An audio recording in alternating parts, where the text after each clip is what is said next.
안녕하세요. 저는 올해 58입니다. 남편과는 지금 이혼 절차 중이고 지금은 25살 딸 하나와 둘이 친정집에서 살고 있어요. 30년 가까이 시집살이 하면서 별소리를 다 듣고 살았지만 그래도 남편이란 사람이 마지막 선은 지켜줄 거라고 어리석게도 그렇게 믿고 살았습니다.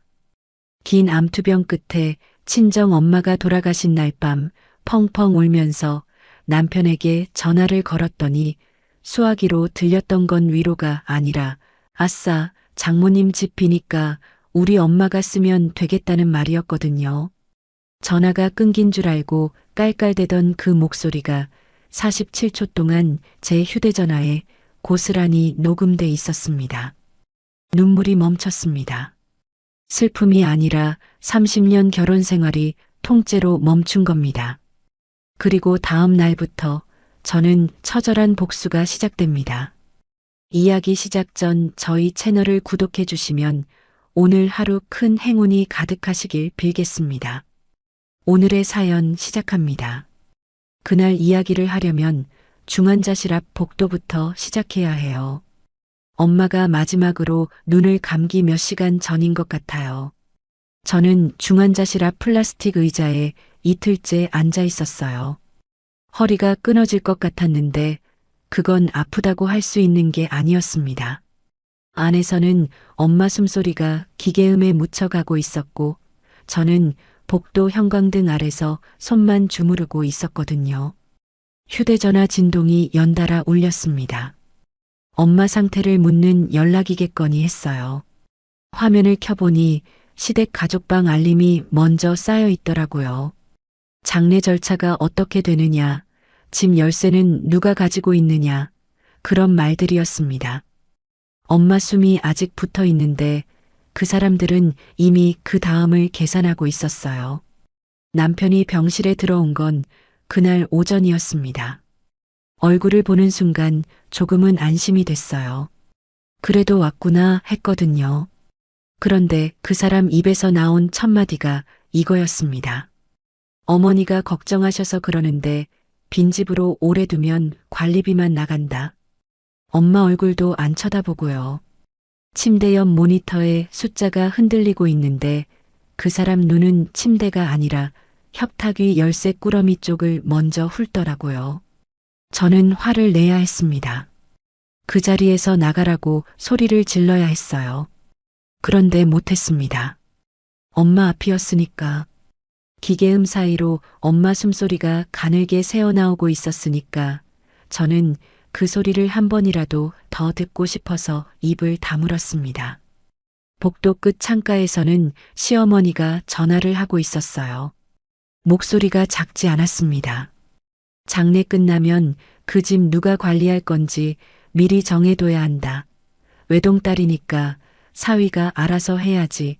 그런 얘기를 친척한테 하고 있더라고요.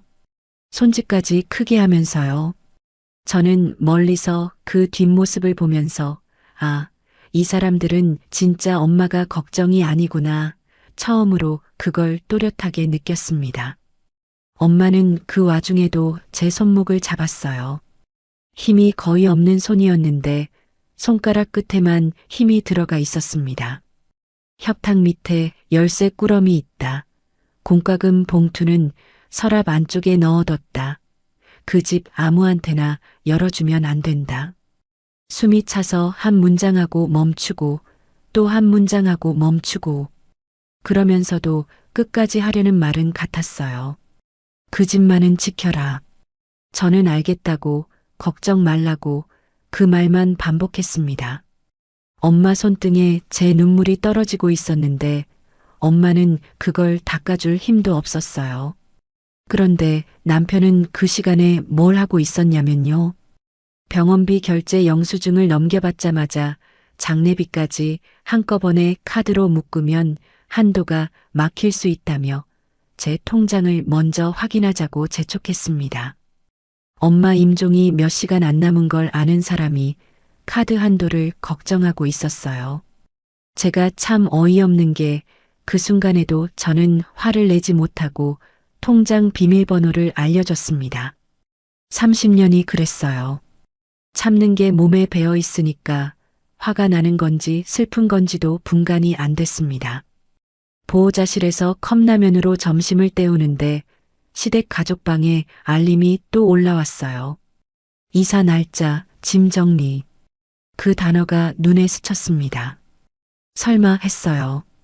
설마 지금 그 이야기를 하고 있을 리가 없다고 제가 제 눈을 의심하고 넘겼습니다. 지금 생각하면 그때 캡처를 해뒀어야 했는데 저는 아직도 그 사람들이 그 정도까지는 아닐 거라고 믿고 있었던 거예요. 점심 무렵에 딸이 병원에 왔습니다. 지연이가 복도 끝에서 저를 보더니 뛰어오지 않고 천천히 걸어왔어요. 그의 표정이 이상했습니다. 제 얼굴을 보기 전에 제 손에 들린 휴대전화를 먼저 봤거든요. 나중에 알았는데 지연이는 그날 제 휴대전화 화면에 떠있던 부동산 전화번호를 봤다고 하더라고요. 남편이 검색해 놓은 건지 시어머니가 보낸 건지 그때는 확인할 겨를이 없었습니다. 저녁이 가까워지자 남편은 다시 같은 말을 반복했습니다. 장례 절차하고 집 정리가 한꺼번에 몰리면 복잡해진다고요. 그 말투가 걱정하는 사람의 말투가 아니었어요. 일정을 짜는 사람의 말투였습니다. 저는 그 순간 처음으로 이 사람이 걱정하는 게 엄마가 아니라 집이라는 걸 머리가 아니라 가슴으로 느꼈습니다. 그리고 그날 밤 엄마가 눈을 감았습니다. 간호사가 나와서 보호자분 들어오시라고 했을 때 저는 복도에서 일어나지를 못했어요. 다리에 힘이 없어서가 아니라 들어가면 끝이니까요. 지연이가 제 팔을 잡고 일으켜 세워서 겨우 들어갔습니다. 엄마 얼굴은 편안했어요. 그게 더 아팠습니다. 2년 동안 그렇게 힘들어 하시더니 마지막에는 아무 표정도 없었거든요. 저는 엄마 손을 잡고 한참을 울었습니다. 그런데 제가 엄마 손을 놓기도 전에 복도에서 전화 소리가 들렸어요. 시어머니 목소리였습니다. 장례식장 어디로 잡을 거냐? 집 열쇠는 지금 누가 가지고 있냐? 엄마 체온이 아직 식지도 않았는데 그 사람은 이미 다음 단계를 밟고 있었습니다. 제 슬픔보다 먼저 움직인 건 시댁 쪽의 계산이었습니다. 그때는 몰랐어요. 그게 시작이라는 걸. 그 사람들이 엄마 장례식장에서까지 무슨 짓을 할지, 그리고 그 47초짜리 녹음이 제 인생을 어떻게 바꿔놓을지 저는 아직 아무것도 모르고 있었습니다.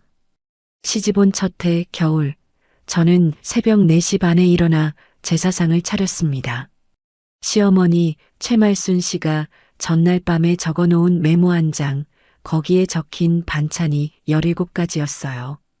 전 종류만 5가지, 나물 4가지, 탕에 적에 포에 과일까지. 새벽부터 기름 튀는 부엌에 혼자 서서 한 번도 해본 적 없는 시댁식 제사상을 차리는데 시어머니는 거실에 앉아서 이거 아니다. 저거 빠졌다. 전두깨가 왜 이러냐 그 소리만 반복했습니다. 남편은 뭘 했냐고요. 자고 있었어요. 새벽에 일어나 봐야 할 일도 없다면서요. 그게 30년이었습니다. 저는 그 30년을 한 번도 빠지지 않고 살았어요. 제사, 김장, 명절 상차림, 시댁 손님 맞이, 시아버지 병원 수발, 시어머니 무릎 주사 예약까지. 며느리라면 당연한 일이라고 그 집에서는 늘 그랬습니다. 엄마가 아프기 시작한 건 그 와중이었어요. 대장암 사기. 의사가 보호자를 부르더니 각오하시라는 말을 먼저 하더라고요. 저는 진료실 문 앞에서 한참을 서 있었습니다. 다리가 안 떨어졌어요. 그런데 그날 저녁에도 시댁 부엌에 서야 했습니다. 시어머니 생신이었거든요. 그때부터 인연이었습니다. 병원 복도 끝 보호자 의자에 가장 오래 앉아있던 사람이 저였어요. 항암 들어가는 날이면 새벽부터 병원에 가서 접수하고 주사 맞는 동안 옆에 앉아있고 구토하면 받아내고 땀나면 닦아드리고 그러고 나서 버스 타고 시댁에 가서 저녁 차리고 설거지하고 시어머니 약 챙겨드리고 병실 냄새가 옷에 밴 채로 시댁 부엌에 들어가면 시어머니는 제 옷에서 나는 냄새를 먼저 맡고 인상을 찌푸렸습니다. 새벽 5시 반에 보호자실에서 컵라면을 먹고 있었던 날이 있어요. 그날 유난히 엄마 상태가 안 좋아서 간호사가 밤새 2번이나 들어왔었거든요. 저는 잠을 못 자고 컵라면 뚜껑을 열고 있었는데 시댁 가족방에 알림이 올라왔습니다. 남편이 시댁 식구들이랑 국밥집에서 찍은 사진을 올려놓은 거예요. 순대국 앞에서 웃고 있는 사진. 그 밑에 제게 보낸 개인 메시지는 딱 한 줄이었습니다. 병원비 영수증 카드값이랑 같이 챙겨. 국밥집 사진을 보면서 컵라면 국물을 마셨어요. 짠맛인지 눈물인지 분간이 안 됐습니다.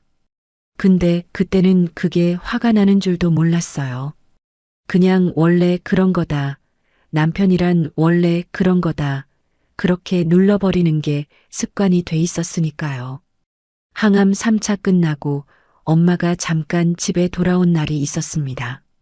퇴원이라기보다는 병원에서 더 해줄 게 없어서 보내준 거였어요. 저는 엄마 집에서 미역국이라도 끓여드리려고 했는데 시어머니한테 전화가 왔습니다. 지금 당장 오라고요. 무슨 일이냐고 물으니까 김치통 정리하고 손님상 준비해야 한다고 친척이 온다는 거였어요. 갈 수밖에 없었습니다. 엄마한테 금방 다녀온다고 하고 시댁에 갔더니 시어머니는 제가 들어서자마자 친정일은 티내지 말라고 했어요. 밥상머리에 친척들이 앉아 있는데 대놓고 그 소리를 하더라고요. 며느리가 시댁 일을 해도 모자랄 판에 친정일에 빠져서 이 집은 뒷전이야. 저는 김치통 뚜껑을 열면서 아무 말도 못했습니다. 손이 떨렸어요. 분한 건지 서러운 건지 그때도 분간이 안 됐습니다. 다시 병원에 가야 한다고 했을 때 시어머니가 밥상을 밀어놓으면서 한 말이 지금도 귀에 남아요. 며느리 노릇도 못하면서 딸 노릇만 하냐. 사람들 앞에서요.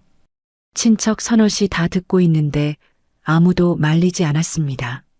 남편은 뭐 했냐고요. 옆에 앉아서 숟가락질하고 있었어요.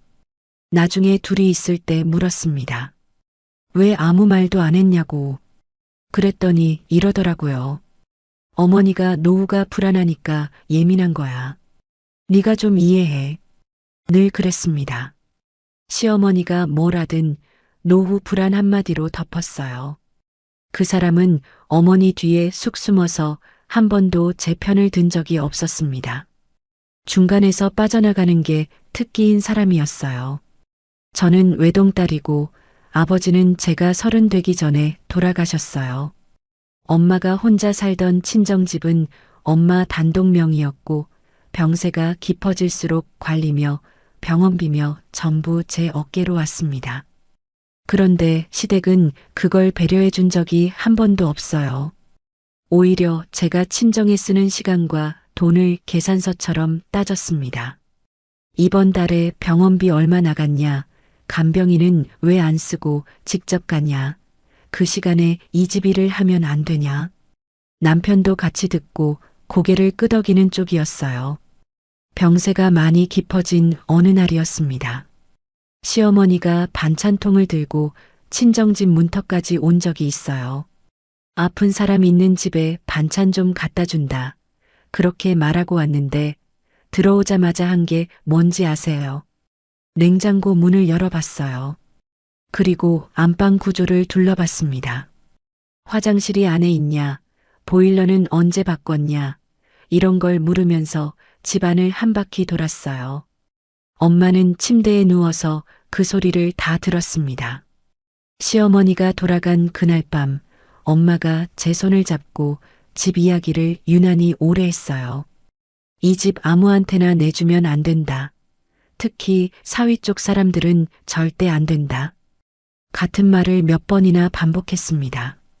저는 알겠다고 무슨 그런 걱정을 하시냐고 웃으면서 넘겼어요. 그때 엄마 말을 좀 더 무겁게 들었어야 했습니다. 엄마는 이미 다 보고 있었던 거예요. 제가 못 본 걸, 아니 보고도 못 본 척한 걸, 엄마는 아픈 몸으로 누워서 다 알고 있었던 겁니다. 저는 그 모든 장면을 그냥 참고 살아온 세월의 한 귀퉁이로 눌러뒀습니다. 며느리니까, 아내니까, 엄마니까. 그 세 글자가 저를 30년 동안 묶어 놓았어요. 그런데 장래가 닥치니까 그 눌러뒀던 것들이 한꺼번에 올라오기 시작했습니다.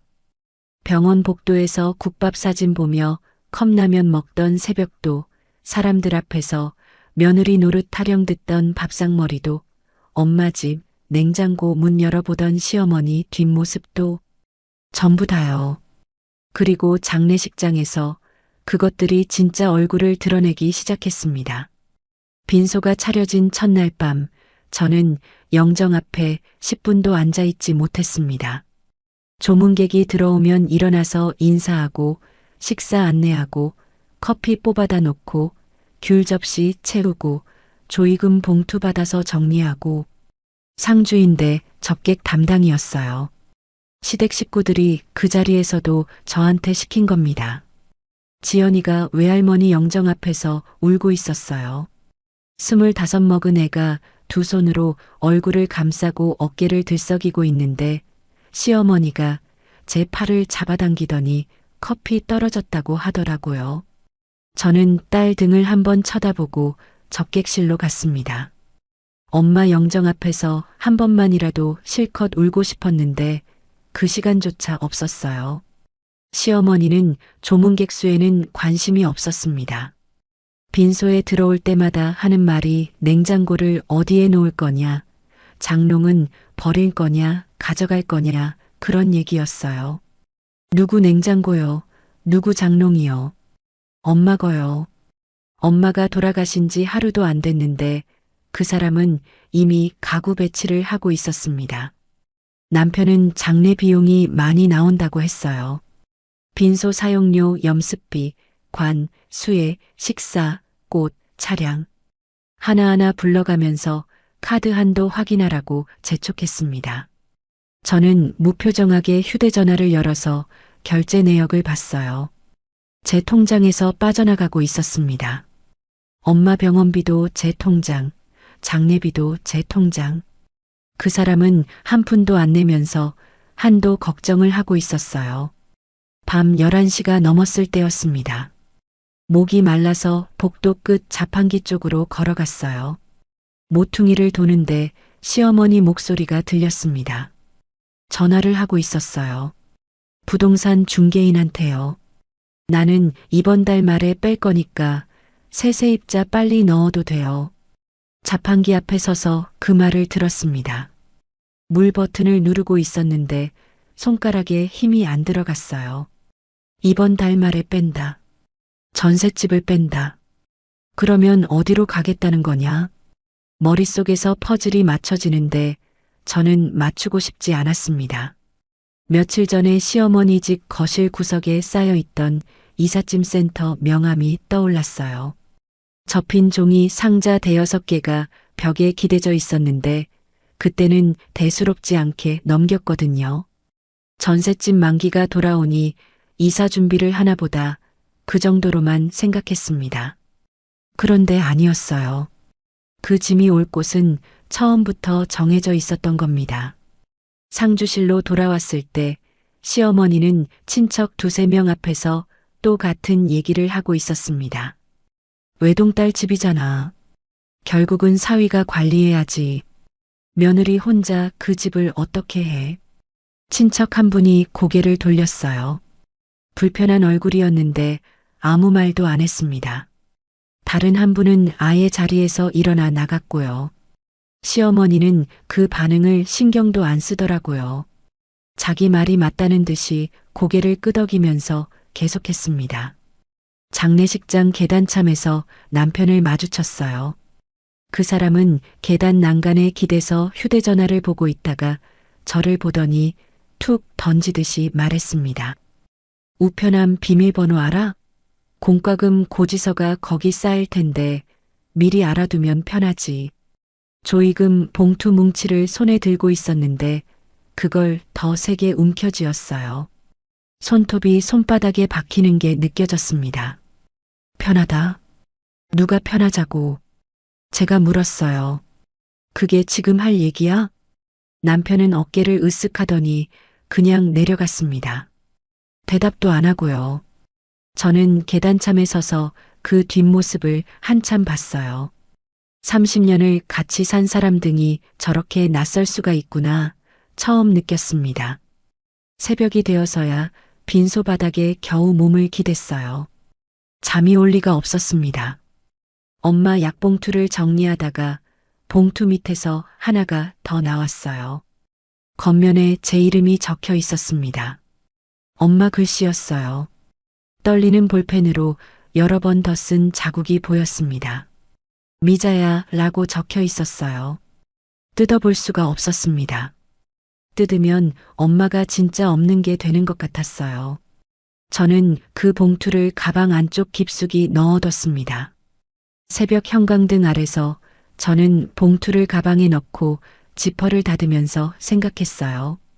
슬픔이 아직 바닥도 안 찍었는데 누군가가 이미 엄마 집을 빈칸처럼 보고 있구나. 빈집이 아니라 빈칸. 채워 넣을 칸. 그 사실만 또렷하게 느껴졌습니다. 그런데도 저는 아직 완전히 돌아서지 못했어요. 마지막만큼은, 발인 날만큼은 남편이 사람답게 선을 지켜줄지도 모른다고요. 엄마 마지막 가는 길에서까지 그런 짓은 안 하겠지. 라는 기대를 아직 버리지 못하고 있었습니다. 그게 얼마나 어리석은 기대였는지는 발인 전날 밤 1시에 알게 됐어요. 발인 전날 밤이었습니다. 1시가 넘었어요. 빈소의 조문객은 더 이상 오지 않았고 접객실 불은 꺼져 있었고 복도에는 자판기 돌아가는 소리만 남아 있었습니다. 저는 복도 끝 창가 의자에 앉아 있었어요. 엄마 영정을 마주보고 앉을 힘이 없었습니다. 울음이 계속 올라오는데 소리를 낼 수가 없었어요. 빈소 안에 시댁 사람들이 자고 있었으니까요. 울면 시끄럽다고 할 사람들이었습니다. 더는 버틸 수가 없어서 남편에게 전화를 걸었어요. 같은 장례식장 안에 있었는데 전화를 건 겁니다. 우습죠? 그런데 옆에 앉아서 말할 수 있는 사이가 아니었어요. 이미 그때부터 그랬던 겁니다. 신호가 3번 가서 받았어요. 저는 울면서 말했습니다. 엄마가 너무 빨리 갔어. 나 좀 어떡해. 남편은 그래, 힘들지 했어요. 그 한마디였습니다. 위로라고 할 수 있는 게 그 한마디뿐이었어요. 그러고는 잠깐 쉬어. 내일 발인이니까 몸 좀 추슬러. 이런 말을 했습니다. 딱 사무적이었어요. 옆부서 동료한테 하는 말 같았습니다. 저는 전화를 끊으려다가 한마디만 더 하려고 했어요. 엄마가 마지막에 내 손을 잡고 한 말이 있는데 그 말을 하려고 했습니다. 그런데 남편 쪽에서 먼저 통화 종료 버튼을 누른 것 같았어요. 뚝 하고 끊기는 소리가 나야 하는데 안 났습니다. 끊긴 게 아니었어요. 남편이 전화를 끊은 줄 알고 휴대전화를 그대로 든 채 몸을 돌린 겁니다. 그리고 바로 옆에 있던 시어머니한테 말했어요. 저는 제 귀를 의심했습니다. 복도 창가 의자에 앉은 채로 휴대전화를 귀에 붙인 채로 그 소리를 들었어요. 아싸, 장모님 집 비니까 이제 엄마가 쓰면 되겠다. 시어머니가 뭐라고 했어요. 잘 안 들렸는데 웃는 소리는 들렸습니다. 낄낄대는 소리. 그리고 남편이 또 말했어요. 안방이 넓으니까 어머니 짐은 안방에 넣고 작은 방은 나중에 정리하면 된다고. 이삿짐은 발인 끝나고 바로 부르면 된다고. 시어머니가 또 뭐라고 했어요. 그때는 좀 더 또렷하게 들렸습니다. 세입자 계약금 들어왔으니까 이제 물릴 수도 없다. 빨리 움직여야 한다. 그런 말이었어요. 47초였습니다. 저는 나중에 녹음 파일을 열어서 시간을 확인했어요. 47초. 그 안에 전부 들어 있었습니다. 엄마 집을 자기네 것으로 계산하는 목소리, 안방 자리를 나누는 대화, 이삿날을 잡는 웃음소리. 엄마관이 아직 빈소에 있는데 그 사람들은 안방에 장롱을 어디 놓을지를 이야기하고 있었어요. 제 휴대전화에는 자동 통화 녹음이 켜져 있었습니다. 평소에는 신경도 안 쓰던 기능이에요. 통화가 끝나면 자동으로 저장되는 건데 그날은 통화가 안 끊겼으니까 그 뒤의 소리까지 전부 녹음된 겁니다. 복도 벽에 등을 붙이고 앉아 있었는데 손에서 전화기가 미끄러졌어요. 겨우 잡았습니다. 상복 소매로 입을 막았어요. 소리가 나올 것 같았거든요. 비명인지 울음인지 모를 소리가 목구멍까지 차올랐는데 저는 그걸 삼켰습니다. 소리를 내면 들킬 것 같았어요. 이 녹음이 있다는 걸, 내가 다 들었다는 걸, 들키면 안 된다는 생각이 먼저 든 거예요.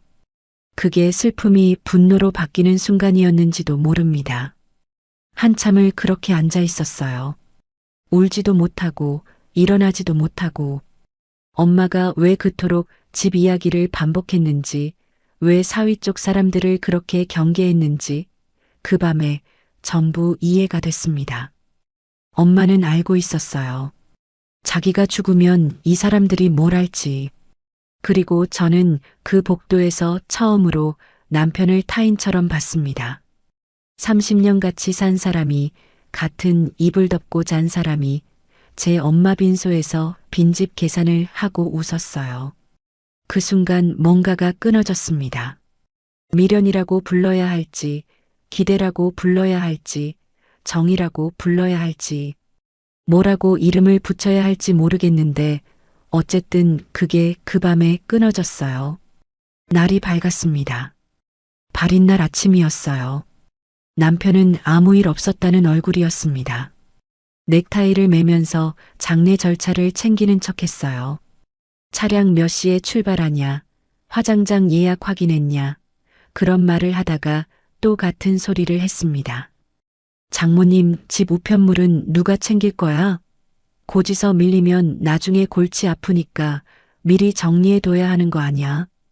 또요. 또 그 소리. 저는 그 사람 얼굴을 봤어요. 정말 아무렇지도 않은 얼굴이었습니다. 어젯밤에 자기가 한 말을 기억이나 하는 건지 아니면 기억하면서도 아무렇지 않은 건지 어느 쪽이든 똑같이 끔찍했습니다. 시어머니는 이미 한 발 더 나가 있었어요. 아침부터 친척들한테 전화를 돌리면서 새 세입자 계약금이 들어왔다고, 이제 전셋집을 물릴 수도 없다고, 오늘만 넘기면 바로 들어간다고 말하고 있었습니다. 기정사실이었어요. 물어보는 게 아니라 통보하는 말투였습니다. 조문을 왔던 고모 한 분이 혀를 찼어요. 아직 뼈도 안 식었는데 무슨 이사 얘기냐고. 그런데 시어머니는 눈도 안 깜빡하더라고요. 외동딸 집이잖아. 사위가 관리 안 하면 누가 해.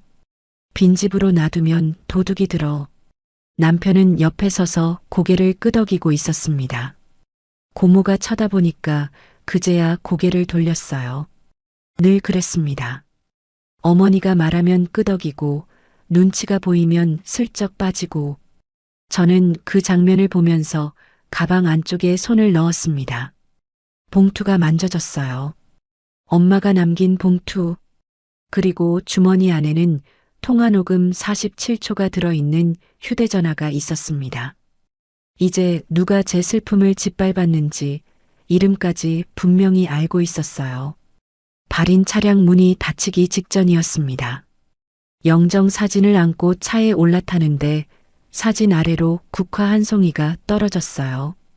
죽다가 멈췄습니다. 엄마 얼굴이 사진 속에서 웃고 있었거든요. 찍을 때 제가 웃으라고 했던 사진이에요. 엄마는 카메라 앞에서 잘 안 웃는 사람인데 그날은 제가 졸라서 겨우 한 장 찍었거든요. 국화를 주워서 영정 옆에 놓으면서 깨달았습니다. 엄마가 왜 집 이야기를 그렇게 반복했는지, 왜 열쇠 위치를 알려줬는지, 왜 공과금 봉투를 직접 짚어줬는지, 엄마는 유언을 한 게 아니었어요. 방어선을 쳐준 거였습니다. 딸이 지킬 수 있게. 장지에서 돌아오는 버스 안은 조용했습니다. 시댁 식구들은 뒷좌석에서 졸고 있었고 지연이는 제 옆에서 제 손을 잡고 있었어요. 저는 창밖을 보면서 울음을 멈췄습니다. 그리고 머릿속으로 정리를 시작했어요. 통장 비밀번호, 현관 열쇠, 공과금 봉투, 공동결제 내역, 자동이체 목록, 하나씩 차례대로. 버스가 도착하기 전에 다 정리해야 했습니다. 내일부터 그 사람들이 움직일 거라는 걸 저는 이미 알고 있었으니까요. 장례가 끝난 그날 저녁 저는 시댁으로 가지 않았습니다. 버스에서 내리자마자 지연이한테만 말했어요. 엄마 집에 먼저 간다고. 지연이는 묻지 않았습니다. 제 얼굴을 보면 알았을 거예요. 친정집 대문을 열고 들어가는데 현관에 엄마 실내화가 놓여 있었어요. 낡은 꽃무늬 슬리퍼. 그걸 보는 순간 다리가 풀려서 현관턱에 주저앉았습니다. 지연이가 뒤에서 제 등을 잡아줬어요. 한참을 그렇게 앉아 있다가 겨우 일어나서 거실 커튼부터 걷었습니다. 창문을 열었어요. 장례식장 냄새가 아직 옷에 배어 있었는데 바람이 들어오니까 그게 조금 옅어졌습니다. 서랍을 열었어요. 공과금 봉투, 병원 서류, 보험 안내문, 관리비 영수증. 엄마가 아끼던 안경집 옆에 차곡차곡 정리돼 있었습니다. 아픈 몸으로 이걸 언제 다 정리해 놨을까? 저는 그것들을 하나씩 꺼내서 식탁 위에 펼쳤습니다. 그리고 봉투를 꺼냈어요. 빈소에서 가방에 넣어뒀던 그 봉투. 미자야 라고 적힌 봉투. 손이 떨려서 한 번에 못 뜯었습니다. 모서리를 잡고 천천히 열었어요. 안에 접힌 종이 한 장이 들어 있었습니다. 엄마 글씨였어요. 볼펜 자국이 여러 번 겹쳐져 있었습니다. 손에 힘이 없으니까 한 획을 쓰고 멈추고 다시 쓰고 멈추고 그렇게 쓴 게 보였어요. 이 집은 끝까지 지켜라. 내 딸 목까지 함부로 건드리지 마라. 그게 전부였습니다. 두 줄. 엄마가 마지막 힘을 짜서 쓴 게 두 줄이었어요. 유언장도 아니고 편지라고 하기엔 짧고 그런데 그 두 줄이 제 안에서 무너지려던 것을 붙잡아 세웠습니다. 저는 그 종이를 식탁 위에 놓고 한참을 들여다봤어요. 울었습니다. 그런데 그 울음은 장례식장에서의 울음하고 달랐어요. 장례식장에서는 슬퍼서 울었는데 이 울음은 미안해서 우는 거였습니다. 엄마가 이 걱정을 하면서 죽었다는 게 그게 제일 미안했어요. 지연이가 그때 가방에서 뭔가를 꺼냈습니다. 외할머니 협탁에서 가져온 거라고 했어요. 예비 열쇠 하나하고 예전에 쓰던 휴대전화 1대. 지연이가 말했어요. 엄마, 이거 외할머니 옛날 폰인데 충전해서 켜봤거든. 문자가 남아있어. 남편이 보낸 문자들이었습니다. 엄마 병문안을 온다면서 보낸 문자들인데 내용이 이상했어요. 어머니, 오늘 컨디션 어떠세요? 그런 안부가 아니었습니다. 집에 수리할 때 있으면 제가 봐드릴게요. 보일러 언제 교체했는지 혹시 아세요? 혼자 사시기엔 집이 크시지 않으세요? 그런 문자였어요. 병문안이 아니라 실사였던 겁니다. 집 상태를 확인하려고 문안을 핑계대고 온 거예요.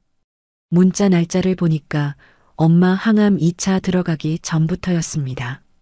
그때부터 이미 계산을 하고 있었어요. 엄마가 살아있을 때부터. 손끝이 차가워졌습니다. 분노가 아니라 한기였어요. 이 사람이 내 남편이구나. 30년 동안 같이 산 사람이 이런 사람이구나. 그 사실이 체온을 빼앗아 가는 것 같았습니다. 그리고 공동통장을 확인했어요.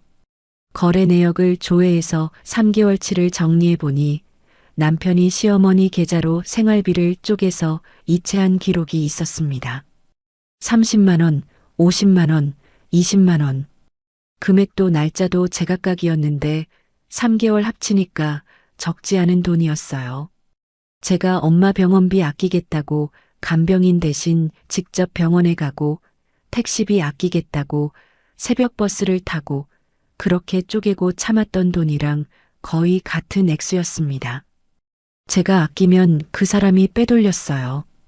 한쪽에서 줄이면 다른 쪽에서 빼가는 구조였던 겁니다. 그 밤에는 잠을 자지 않았습니다. 식탁 위에 서류를 다 펼쳐놓고 하나씩 정리했어요. 통화 녹음 파일은 따로 저장해서 클라우드에도 올려뒀습니다. 혹시 폰이 망가지면 안 되니까요. 문자 캡처, 이체 내역 출력, 엄마 손편지 사진, 전부 폴더를 만들어서 따로 넣었어요.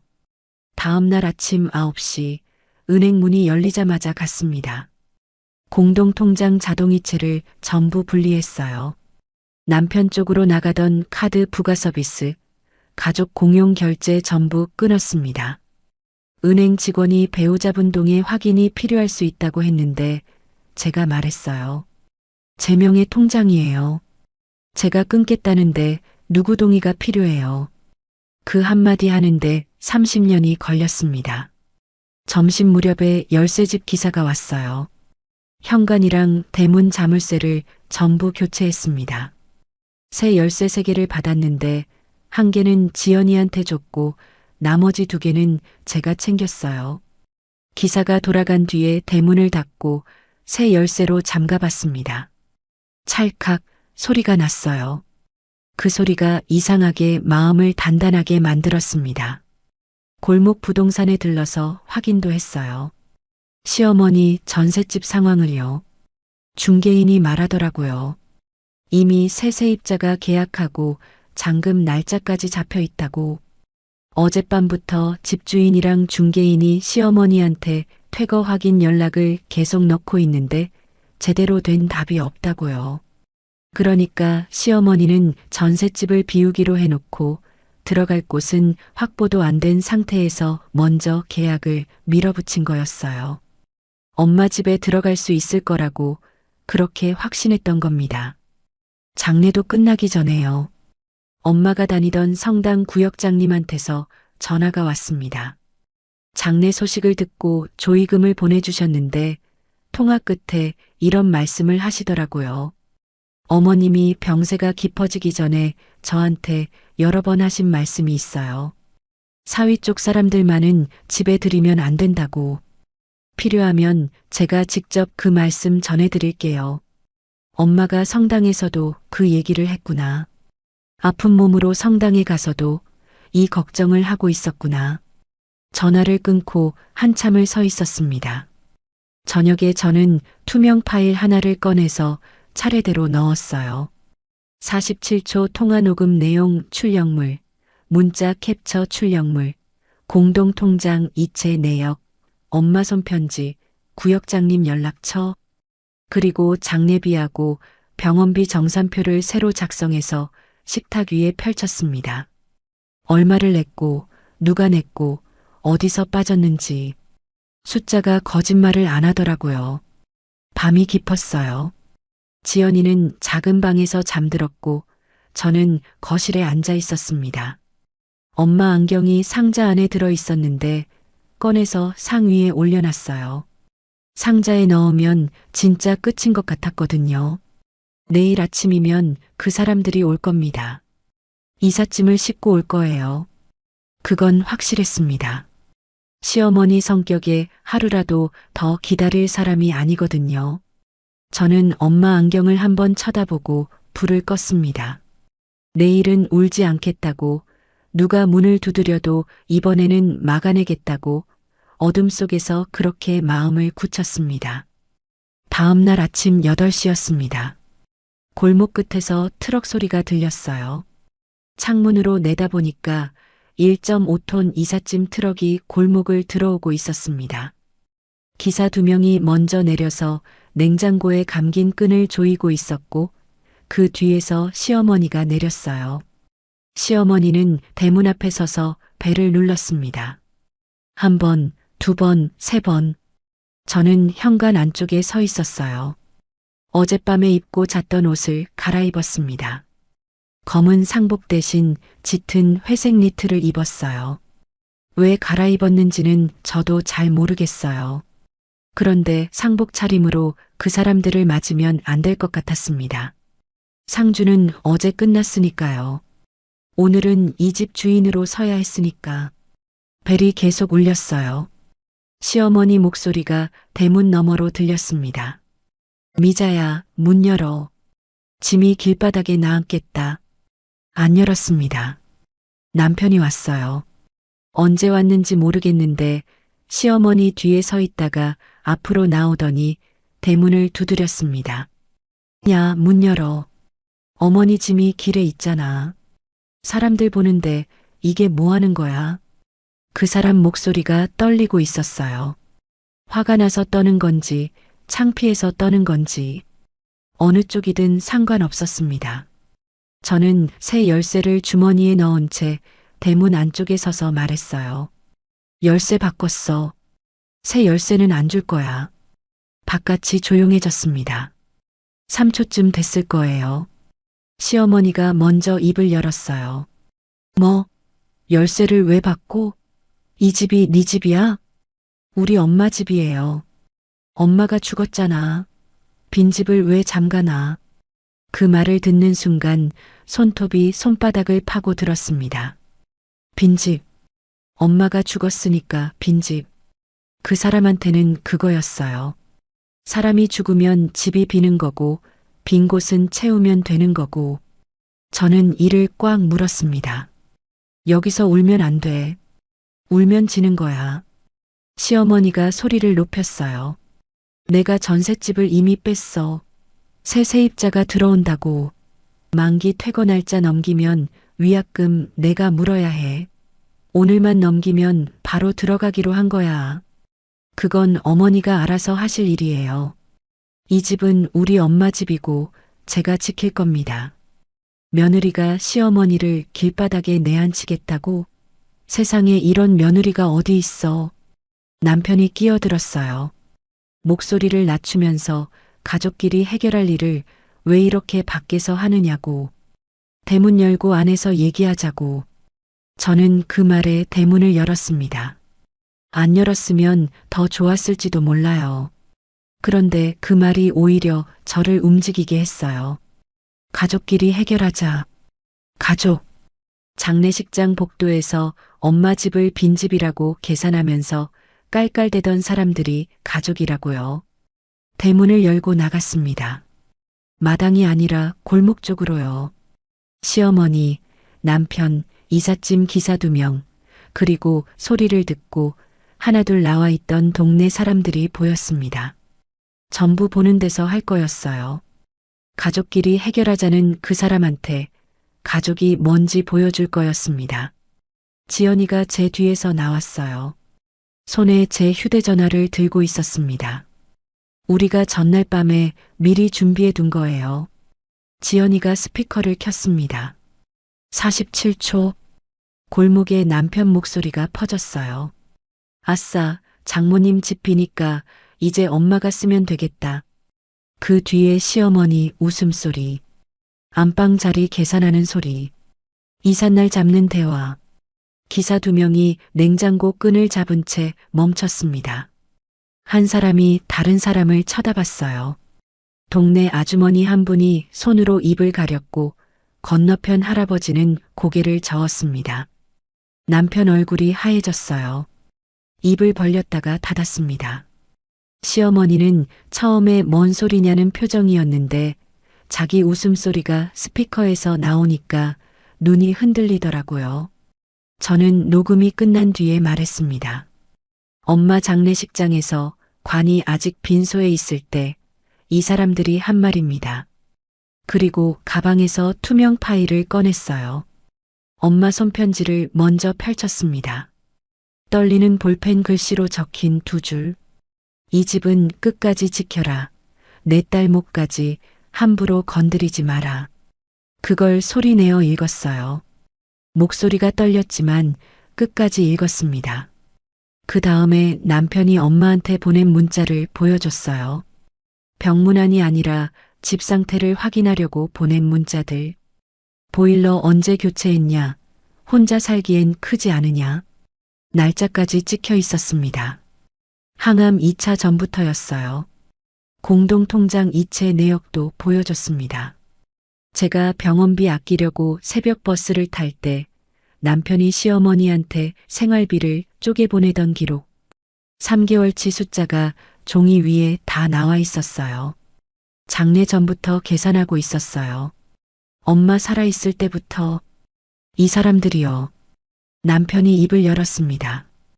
야, 가족끼리 해결할 일을 왜 밖으로 끌고 나와서 이래. 제가 받았어요. 가족이 먼저 장례식장 복도에서 사람 죽은 집을 빈집으로 계산했잖아. 가족끼리 해결하자고? 가족이 언제 가족이었어? 남편이 아무 말도 못했습니다. 입만 벌리고 서 있었어요. 30년 동안 중간에서 빠져나가기만 하던 사람이 이번에도 할 말이 없었습니다. 그때 시어머니 휴대전화가 울렸어요. 한 번이 아니라 계속 울렸습니다. 주머니에서 꺼내서 화면을 보더니 얼굴이 일그러졌어요. 전셋집 집주인이랑 중개인이었습니다. 퇴거가 안 되고 있으니까 연락을 계속 넣은 거예요. 시어머니가 전화를 받았는데 스피커 너머로 소리가 다 들렸습니다. 퇴거 지연되면 보갈료 나온다. 위약금 문제도 있다. 오늘 안에 확인해 달라. 중개인 목소리가 또렷했어요. 시어머니 얼굴이 무너졌습니다. 들어갈 집은 막혔고 나온 집은 돌아갈 수 없고 위약금까지 물어야 할 판이 된 거예요. 자기가 기정사실로 밀어붙인 게 전부 자기한테 돌아오고 있었습니다. 이삿짐 기사가 말했어요. 저희 짐 다시 실을까요? 아무도 대답을 안 하니까 기사들끼리 쳐다보다가 냉장고를 다시 트럭에 올렸습니다. 트럭이 짐을 싣고 골목을 빠져나갔어요. 남편이 시어머니 팔을 잡으려고 했는데 시어머니가 그 손을 뿌리쳤습니다. 네가 다 알아서 한다고 했잖아. 네가 집히면 들어가면 된다고 했잖아. 아들 탓을 시작한 겁니다. 골목에서요. 사람들 보는 데서요. 남편은 고개를 숙이고 서 있었습니다. 숨을 곳이 없었어요. 어머니 뒤에 숨을 수도 중간에서 빠져나갈 수도 없었습니다. 저는 대문 안쪽으로 돌아왔습니다. 문을 닫기 전에 트럭이 골목 모퉁이를 도는 것까지 봤어요. 끝까지 서서 봤습니다. 주저앉지 않았어요. 대문을 닫고 안으로 들어와서 엄마 사진 앞에 섰습니다. 영정이 아니라 거실벽에 걸려있던 가족 사진이요. 엄마가 웃고 있는 사진. 저는 그 사진을 보면서 이 집을 지켜냈다는 게 처음으로 실감이 났습니다. 울지 않았어요. 울고 싶지 않았습니다. 대신 엄마 사진 앞에서 한마디만 했어요. 엄마, 나 막아냈어. 그날 오후에 시댁에 갔습니다. 짐을 빼러요. 제 옷하고 서류, 그것만 가지러 간 거였어요. 시댁 현관문을 열었을 때 신발장 위에 제 실내화가 놓여 있었는데 구석에 밀려 있더라고요.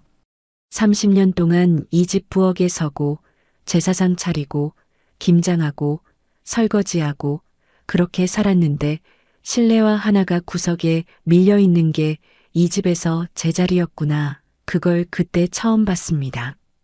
안방 옷장을 열어서 제 옷을 꺼냈어요. 많지 않았습니다. 한쪽 한 반 정도. 나머지는 전부 시어머니 옷이었어요.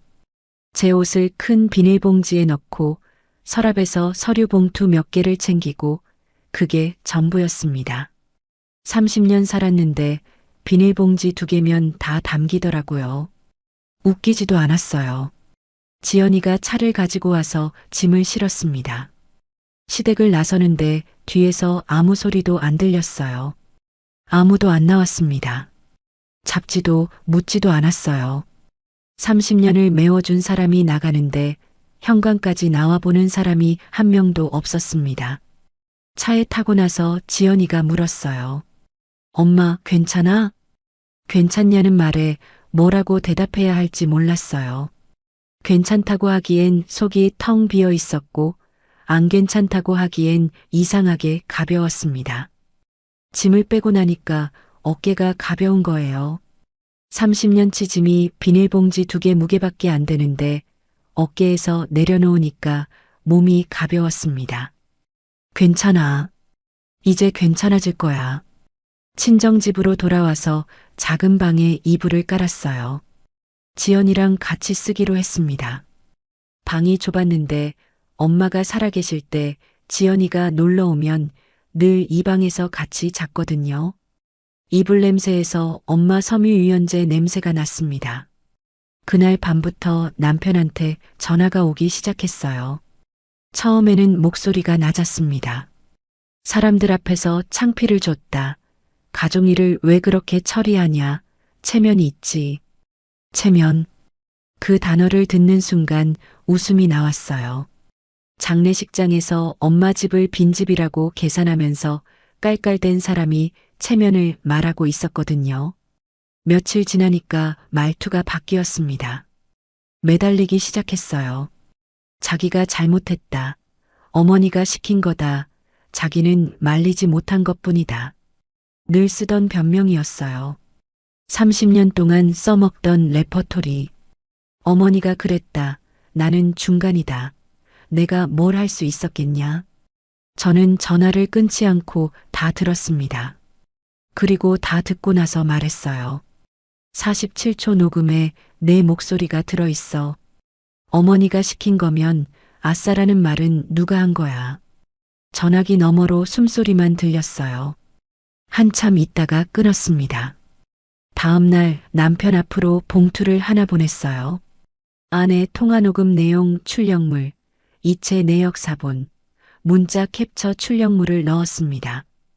편지는 안 썼어요. 서류만 넣었습니다. 변명이 통하지 않는다는 걸 말이 아니라 종이로 보여준 거예요. 그리고 장례비하고 병원비 정산 내역서를 따로 작성했습니다. 2년 동안 엄마 병원비로 나간 돈, 장례 비용, 전부 제 통장에서 빠진 거였어요. 공동생활비 중에 시어머니한테 빠져나간 금액까지 정리해서 한 장에 다 넣었습니다. 숫자가 선명했어요. 누가 돈을 냈고 누가 돈을 뺐는지 종이 한 장이면 충분했습니다. 그 내역서를 남편 앞으로 보내면서 한 줄만 적었어요. 혼인 명목으로 떠안은 비용을 더는 덮지 않겠다고. 이혼 절차에 착수한 건 그 주였습니다. 변호사 사무실에 처음 갔을 때 상담 의자에 앉는데 다리가 떨렸어요. 이혼이라는 단어를 입 밖에 내는 게 처음이었거든요. 30년 동안 한 번도 생각 안 해본 건 아니에요. 그런데 입 밖에 낸 적은 없었습니다. 변호사가 물었어요. 사유가 뭐냐고. 저는 투명 파일을 꺼내서 탁자 위에 놓았습니다. 녹음, 문자, 이체 내역, 손편지, 정산표. 변호사가 하나씩 넘기더니 고개를 끄덕였어요. 말이 필요 없는 서류였습니다. 공동생활비가 끊기니까 시댁 사정이 금방 드러났어요. 그동안 누가 밥값을 내고 공과금을 메우고 있었는지 제가 빠지니까 바로 보이더라고요. 시어머니하고 남편이 매일 다투기 시작했다는 얘기가 친척을 통해서 들려왔습니다. 서로한테 돈 타령을 하면서 네가 알아서 한다고 하지 않았냐, 아니 네가 다 해주겠다고 하지 않았냐, 그런 식으로요. 제가 30년 동안 메워온 자리가 빠지니까 구멍이 난 거예요. 어느 오후에 지연이하고 같이 엄마 방을 정리하고 있었어요. 옷장은 이미 챙겼고 재봉틀 서랍이 남아 있었습니다. 엄마가 예전에 커튼 수선할 때 쓰던 재봉틀이었는데 서랍을 열었더니 안에 통장 하나하고 메모가 들어 있었어요. 통장에는 지연이 이름이 적혀 있었습니다. 적금이었어요. 메모에는 엄마 글씨로 이렇게 적혀 있었습니다. 배우고 싶던 거 꼭 배워라. 지연이가 그걸 읽고 재봉틀 앞에 쪼그려 앉아서 울었어요. 외할머니가 아픈 몸으로 언제 이걸 만들어 놨을까? 항암 받으면서 구토하면서 그 와중에 손녀 적금을 부은 거예요. 저도 울었습니다. 그런데 그 눈물은 전에 흘리던 눈물하고 달랐어요. 장례식장에서 울 때는 짓밟힌 사람의 눈물이었거든요. 슬프고 억울하고 분한 눈물. 그런데 그날 재봉틀 앞에서 흘린 눈물은 달랐습니다. 지켜낸 집에서 지켜야 할 딸 앞에서 더는 물러서지 않겠다는 다짐 같은 눈물이었어요. 그 뒤로 저는 집을 천천히 고치기 시작했습니다. 안방 장판을 갈았어요. 엄마가 오래 누워 계셨던 자리에 눌린 자국이 있었거든요. 커튼도 새로 달았습니다. 낡은 것 떼고 밝은 색으로 바꿨어요. 팔거나 누구한테 기대서 유지하는 집이 아니라 저하고 지연이가 살아갈 집으로 만든 거예요. 동네 사람들이 수군댔겠죠. 장례 다음 날 이삿짐 싣고 와서 망신당한 시댁 이야기를 시장에서 성당에서 골목에서 저도 그 시선을 알고 있었어요. 전에는 그런 시선이 무서웠습니다. 며느리가 시어머니를 쫓아냈다는 말이 돌까봐, 남편을 내쫓았다는 말이 돌까봐, 그게 두려웠어요. 근데 이제는 안 무서웠습니다. 그 사람들이 뭐라고 하든 저는 엄마가 남긴 집을 지켰고, 딸이 살아갈 기반을 지켰고, 30년 동안 잃어버렸던 제 이름을 되찾았으니까요. 어느 아침이었어요. 엄마 안경을 창가에 올려놨습니다. 햇빛이 드는 자리예요. 영정 앞에 놓인 국화는 다 말라서 치웠고 대신 화분 하나를 들여놨어요. 엄마가 좋아하시던 제라늄이었습니다. 대문을 열었어요. 안쪽에서 바깥으로요. 아침 공기가 들어왔습니다. 골목이 조용했어요.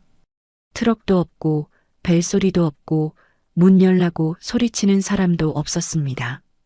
저는 그 대문 앞에 서서 바깥을 봤어요. 같은 대문이었습니다. 며칠 전에 이삿짐 트럭을 막아 세운 그 대문. 그런데 그날은 막는 대문이 아니라 제가 열고 나가는 대문이었어요. 누구의 며느리도 아니고 누구의 아내도 아닌 그냥 정미자라는 사람의 얼굴로 아침을 맞았습니다. 엄마, 이 집 지켰어요. 지연이도 잘 있고요. 이제 저도 괜찮을 거예요. 정미자 씨는 30년을 참았지만 엄마가 남긴 두 줄의 편지 앞에서 더는 물러서지 않았습니다. 기록이 변명을 이기고 각오가 탐욕을 막아낸 이야기였습니다. 누군가의 며느리, 누군가의 아내로만 살아온 세월이 끝나고 자기 이름으로 대문을 열고 나선 그 아침이 진짜 시작이었습니다. 지금 이 이야기를 들으시면서 떠오르는 얼굴이 있으신 분들, 참는 게 당연한 일은 아닙니다.